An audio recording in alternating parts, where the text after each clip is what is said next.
इससे पूर्व कि हम आज का कार्यक्रम आरंभ करें गुरु पूर्णिमा के अवसर पर, मैं आपको परिचित कराना चाहूँगा इंडिका इंस्टीट्यूशन से या फाउंडेशन जो हैदराबाद में है, उसके विषय में कुछ 2-1 बातें आपके साथ साझा करना चाहता हूँ। कि Indica is an institute for Indian knowledge systems, culture and traditions established in 2015 and headquartered in Hyderabad. Guided by the vision to foster the well-being of all beings, Indica believes that the profound wisdom of India's heritage can nurture health, happiness, and harmony in modern lives. At its core, Indica pursues a dual mission to offer immersive, authentic, aesthetic, and transformative learning experiences, and to empower change makers, faculty, practitioners, students, mid career professionals, and elders to fulfill their potential, passion, and purpose. Indica's approach spans textual, embodied, and experiential knowledge traditions. It builds bridges between Gurukulams and universities, practitioner scholars and academic scholars, and Indic and non Indic knowledge systems. The Institute offers diverse educational programs, including courses, workshops, retreats, conferences, and festivals, all designed to train faculty to become gurus and guide them to mentor seekers into cultural change makers, multidisciplinary thinkers, social entrepreneurs, and public leaders.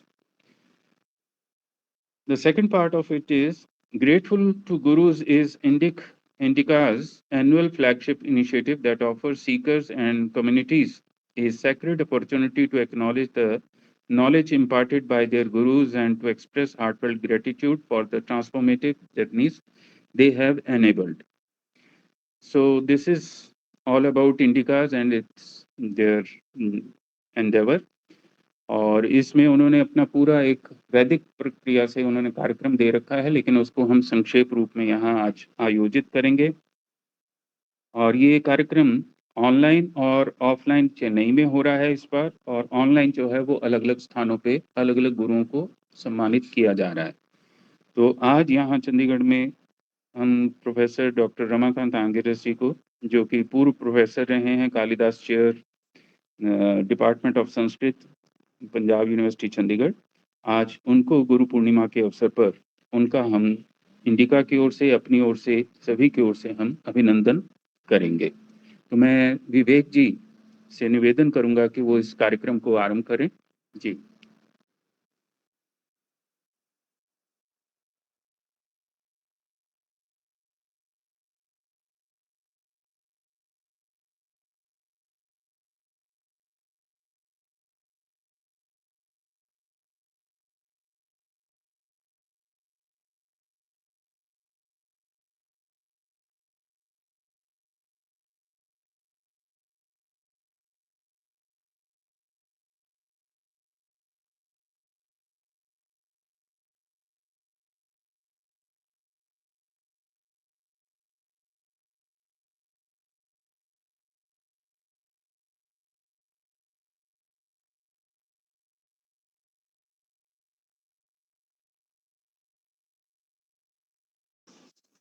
अनुसार सबसे पहले पाद प्रक्षालन गुरु देव के, और पाद प्रोक्षण, और उसके बाद अन्य सभी कार्यक्रम।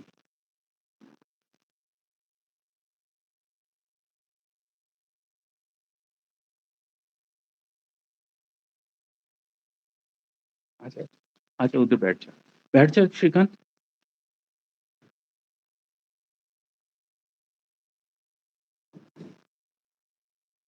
और केसर के द्वारा चरण के ऊपर उस केसर का चिन्ह जो है वो लक्षित किया जाता है। आ जाओ, आ जाओ। इधर, साम्या, इधर आ जाओ ना, आप बैठो। कोई बात नहीं, पीछे आ जाओ।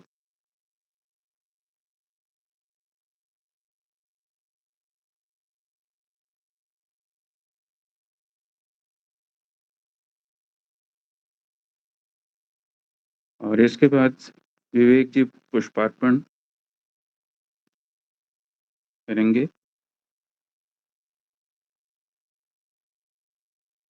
और प्रणाम करते हुए पहले मेरा ख्याल माला ले लें।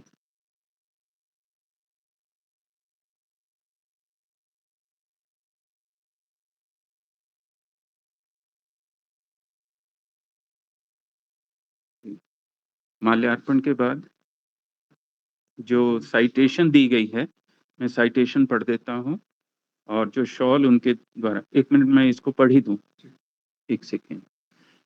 जो इंडिका के द्वारा साइटेशन भेजी गई है, grateful to gurus with deep reverence Indica honours professor doctor Ramakant Angiras for his exemplary service and selfless contribution in upholding Indian knowledge systems, culture and traditions। ये संक्षिप्त सा साइटेशन है और मैं विवेक जी से निवेदन करूंगा कि वो इसको अर्पित करें और उसके बाद शॉल।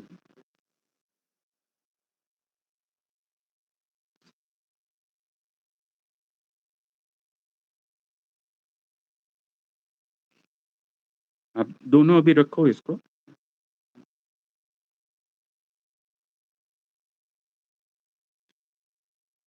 दोनों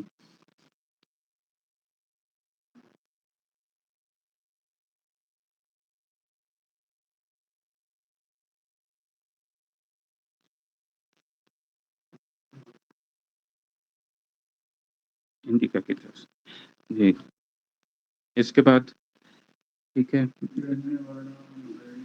मैं कर लेता हूँ उसके लिए। ये आप ये रिकॉर्ड कर बिल्कुल बिल्कुल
ले लो नहीं, ऐसे ही ऊपर हाँ आ जाएगी, ऐसे ही आ जाएगी माला।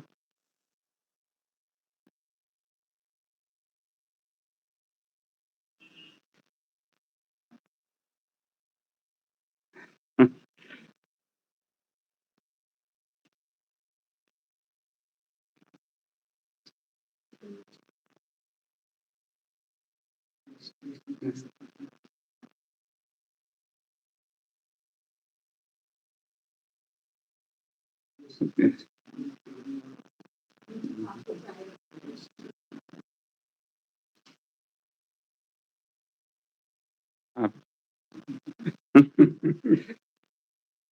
माला भी ले लो। अच्छा,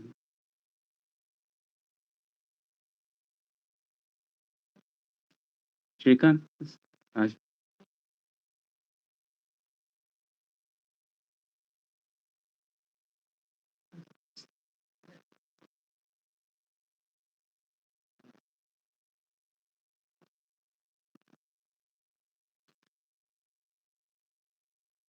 श्रीकांत तू भी प्रणाम कर ले।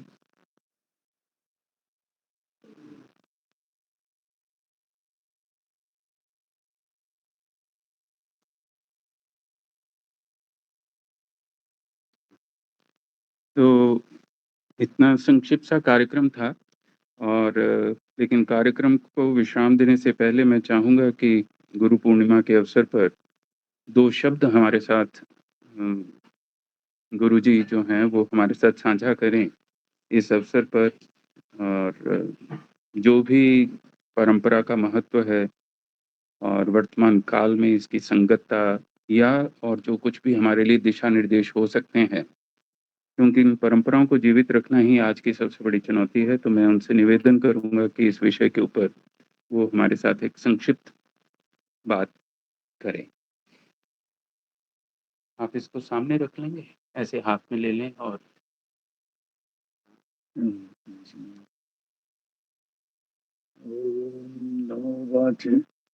नमो वाचस्पते या चोदिता या च नोदिता तस्यै वाचे नमो। ओम नमो ऋषिभ्यो मंत्रकृभ्यो मंत्रविभ्यः मंत्रपतिभ्यश्च मां ऋष्यो मंत्रकृतो मंत्रविदप्रादु दैवीं वाचमुद्यासं दुष्टां देवेभ्यः स्वधावरीं पितृभ्यः अनुमतां मनुष्येभ्यः तन्मामवतु तद्वक्तारमवतु अवतु माम् अवतु वक्तारम् तन्मा देवा अवन्तु देवा। आप सभी विद्यमान सभी लोगों को बहुत बहुत आशीर्वाद और मंगल कामनाएं सबके स्वास्थ्य के लिए। और अपनी भाषा में लोक भाषा में कहें तो उसमें ये आशीर्वाद राम जी को जो आशीर्वाद मिला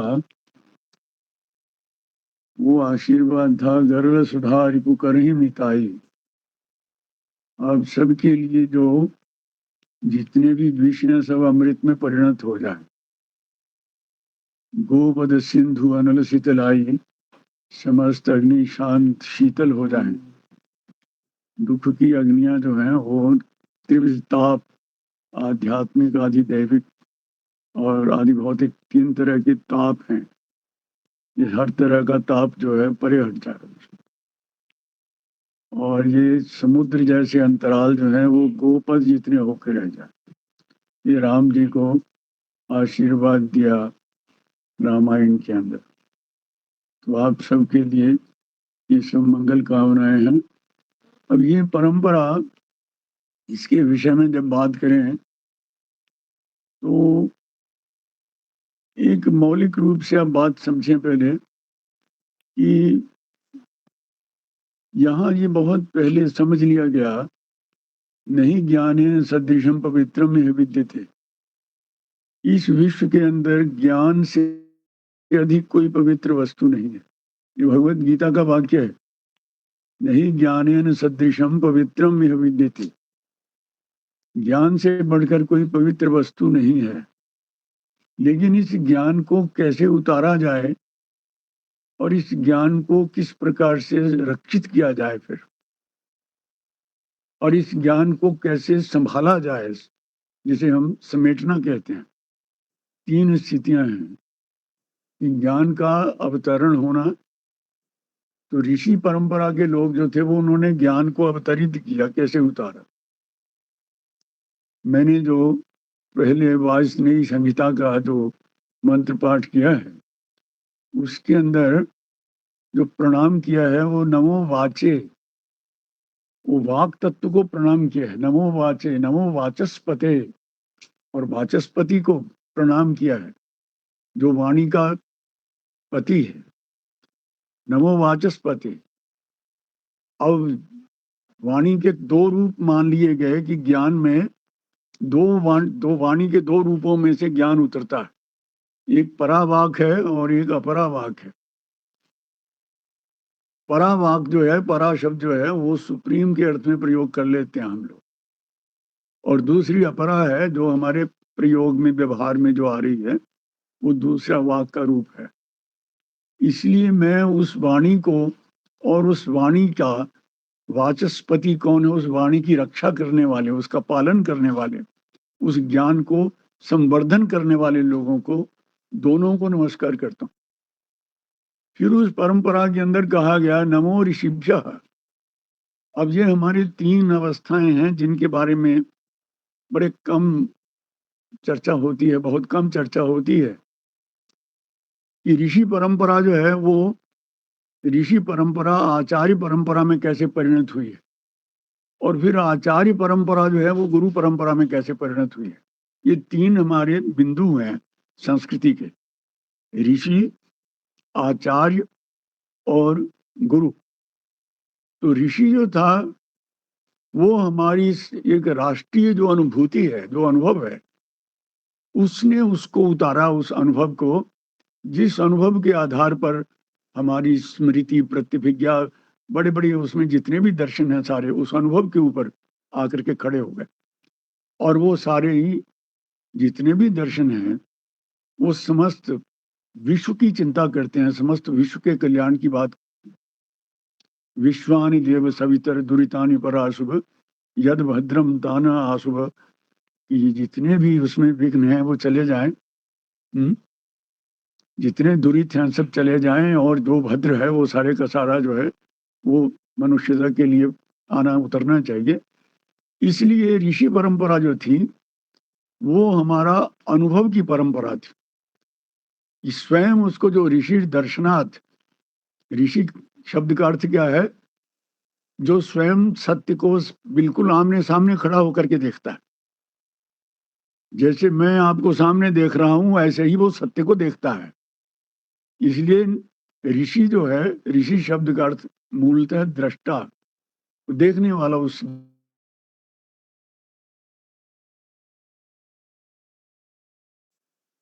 और इसके आधार पर ऋषि का जो परिणमन आगे हुआ वो हुआ आचार्य परंपरा में, कि उस अनुभव का आधार पर उसको फिर कैसे रिकॉन्स्टिट्यूट कैसे किया जाए, रिकंस्ट्रक्ट कैसे किया जाए, उस अनुभव को दोबारा फिर कैसे बनाया जाए।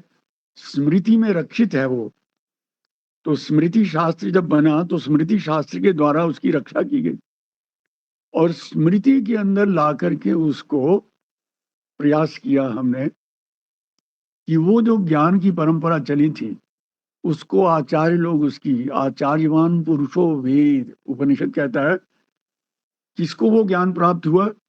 आचार्यवान पुरुष, जिसका कोई आचार्य है।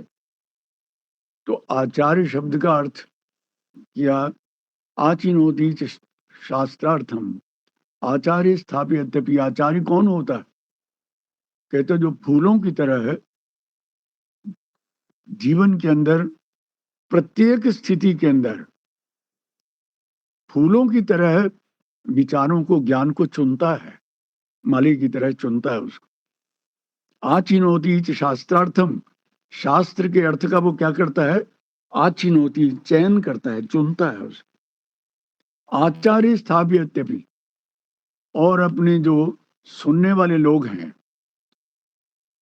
उन शिष्य परंपरा के लोगों को आचार में, चरित्र में उनको स्थापित करता है, उसको फॉलो करना सिखाता है। और स्वयं प्याचरेद्यस्तु स आचार्य इतिच्यते इतीर्यते, और स्वयं भी, ऐसा नहीं कि स्वयं आज नहीं फॉलो करता है। तो 3 स्थितियां बन गई आचार्य की, कि एक तो वो नित्य प्रति शास्त्र का चयन करता है, नए नए अर्थ उसके। एक शब्द जो मैंने बचपन में सुना था, गायत्री मंत्र, जो मूलतः हमारे यहाँ जब उपनयन होता है बच्चों का, तो उपनयन के साथ ही उनको कहा जाता है कि गायत्री तुम्हारी जो है द्वितीय माता है। गायत्री मंत्र का आप समझेंगे कि एक बार आपने पढ़ लिया और उसका अर्थ समझ में आ गया, वो कोई अर्थ माने नहीं रखता है। वो शब्दार्थ समझ में आने से कुछ बात बनती नहीं है। जब आप उसका जप करना शुरू करते हो और साथ में आपका चित्त की अवस्थाओं को साथ में देखते हो कि मैं जब पाठ करता हूँ, मंत्र को जब पढ़ता हूँ, तो उस समय मेरे मन की स्थिति क्या होती है। मन कहीं अगर इधर उधर भाग रहा है, जो उधर चल रहा है, तो वो ज्ञान सही ज्ञान नहीं होगा, जिसके अंदर साम्य नहीं है, समता नहीं है जिसके अंदर। इसलिए वो ज्ञान की परंपरा जो है उसको अग्रसर करने के लिए आचार्य का एक ही उपदेश होता था कि पहले स्वयं आचरण करता है, फिर वो अपने शिष्य को आचरण करना सिखाता है। उसके अंदर यथार्थ होता है, सत्य होता है। हुँ?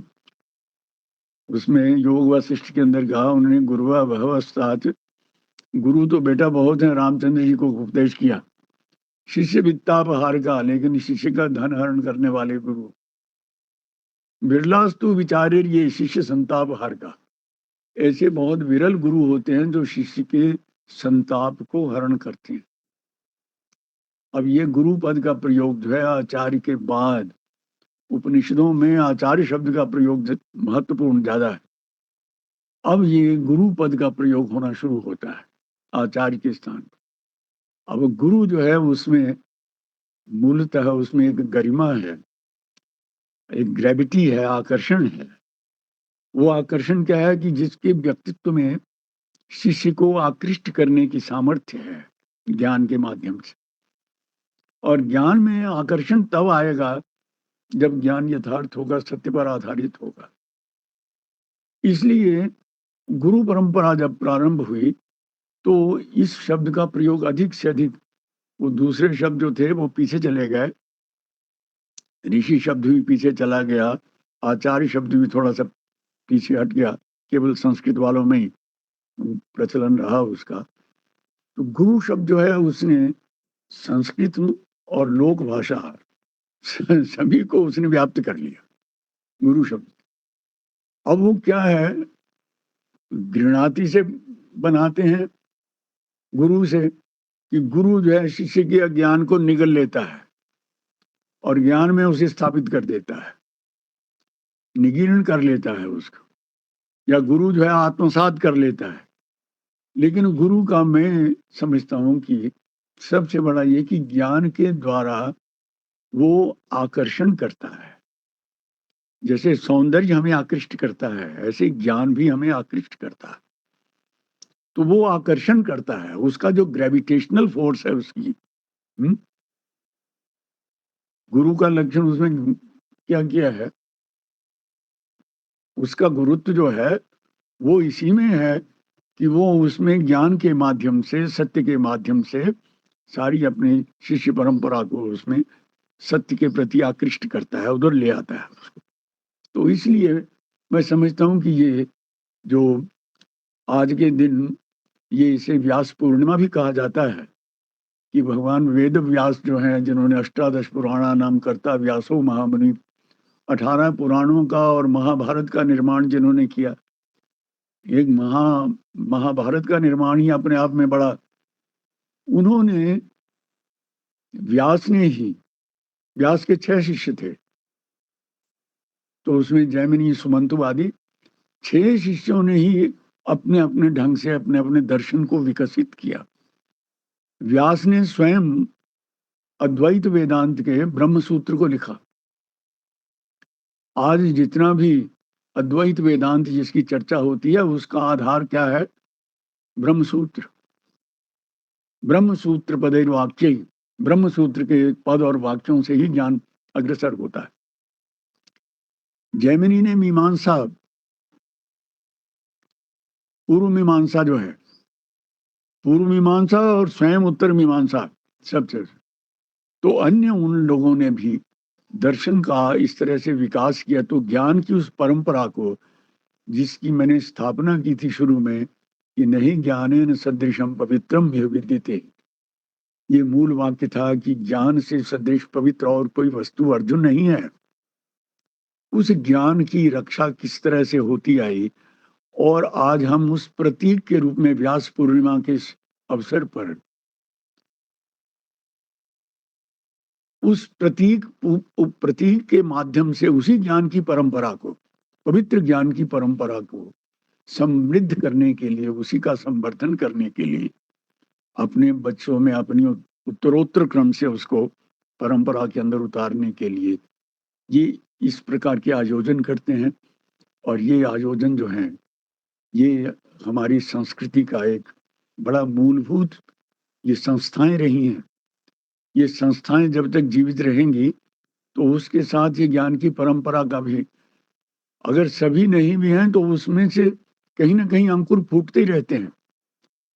कहीं ना कोई उसके अंदर कभी भी ऐसा समय नहीं आया कि जब इस परंपरा को, ज्ञान की परंपरा को अग्रसर करने में लोग नहीं हुए। ऐसा कभी नहीं हुआ है। प्रत्येक काल में केवल मात्रा का अंतर होता रहा है, लेकिन कोई ना कोई एक उद्धार करने वाला युग पुरुष पैदा होता ही रहा है, कभी उसका अभाव नहीं हुआ है। तो इन शब्दों के साथ मैं समझता हूँ कि हम आज के इस आयोजन में समझता हूँ कि आओ, जो गुरु हैं उनको प्रणाम हम सब मिलके कर सकते हैं। ओम श्रीनाथादि गुरुत्रयम गणपतिम पीठत्रयम भैरवम सिद्धौगम बटुकत्रयम पदयुगम दूतीक्रमम मंडलम वीरद्वष्टि चतुष्क षष्टि नवकम वीरावली पंचकम श्रीमन्मालिनी मंत्र राज सहितम वंदे गुरोर्मंडलम वंदे गुरुपदद्वंद्वम ममावं मनस गोचरम रक्त शुक्ल प्रभा मिश्रम तर्क्यं त्रयपुरम मह। ओम नमो गुरुभ्यो गुरुपादुकाभ्यो नमः परिभ्यः परपादुकाभ्यः आचार्य सिद्धेश्वर पादुकाभ्यो नमोस्तु लक्ष्मीपति पादुकाभ्यः। ओम नमो ब्रह्मादिभ्यो ब्रह्म विद्या संप्रदाय कर्तृभ्यो वंश ऋषिभ्यो नमो गुरुभ्यः। नारायणं पद्मभवं वसिष्ठं शक्तिं च तत्पुत्र पराशरं च व्यासं शुकं गौड़पदं महान्तं गोविंद योगीन्द्रमथास्य शिष्यं श्रीशंकराचार्यमथास्य पद्मपादं च हस्तामलकं च शिष्यं तन्तोटकं वार्तिककारमन्यान् अस्मद्गुरून् सन्ततमानतोऽस्मि। ओम नमो गुरुभ्यो।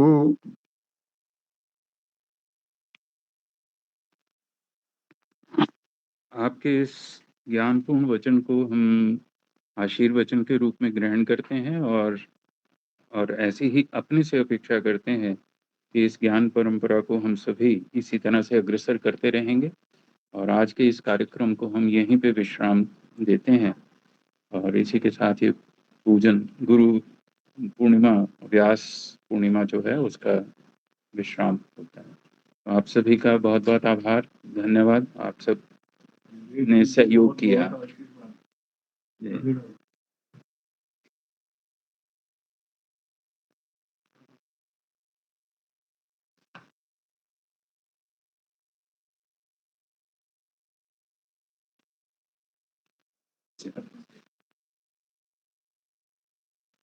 आप सारे एक बार इधर आ जाओ। अजय जी आ जाओ। श्याम जी जो है वो तो है ही है हमारे फोटोग्राफर, उसको भी छोटे को भी ट्रेन कर दिए।